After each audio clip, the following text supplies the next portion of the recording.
আমি পাত্রী দেখতে গেলাম। ঘটকের মুখে 3 দিন থেকে সুনাম শুনে আর না গিয়ে পারলাম না। আমার মা তো মনে মনে আগেই বউ বানিয়ে ফেলেছে, শুধু আমার কবুল বলা বাকি। মেয়ে ধর্মিক, পর্দাশীল, ভালো মেধাবী, অনেক সুন্দরী, আবার নাকি রান্না বান্নাও ভালো পারে, পরিবারেও ভালো মর্যাদার, মানে সব মিলিয়ে না বলার অপশনই নাই। আমিও ভেবে দেখলাম ঠিক আছে, মেয়ে তো ভালো হলে কেন বিয়ে করব না। যাক, গেলাম বিকালে তাদের বাসা। তাদের আপ্যায়নও অনেক ভালো লাগলো। এবার পালা মেয়ের সাথে একা কথা বলার। গেলাম মেয়ের ঘরে, গিয়ে দেখলাম বাহ, খুব সুন্দর করে গুছানো হয়ে আছে তার ঘর।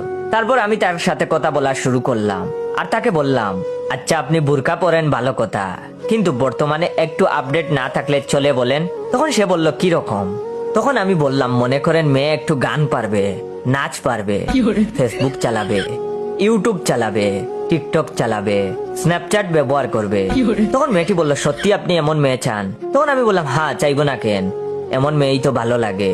দেখেন না আজকাল টিকটকে কত কাপল ছবি দিয়ে আজ সমাজের তারা আইডল, আবার অনেকে বিটিএস ফ্যান। তখন সে বলল, কিন্তু ছেলেরা তো বিটিএস কম পছন্দ করে।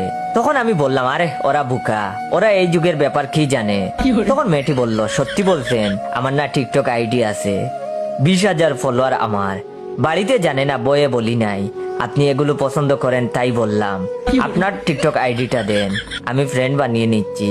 আর সত্যি বলতে আমিও বিটিএস ফ্যান। এই দেখেন ফোনে কত ছবি তাদের, আমার না খুব ভালো লাগছে।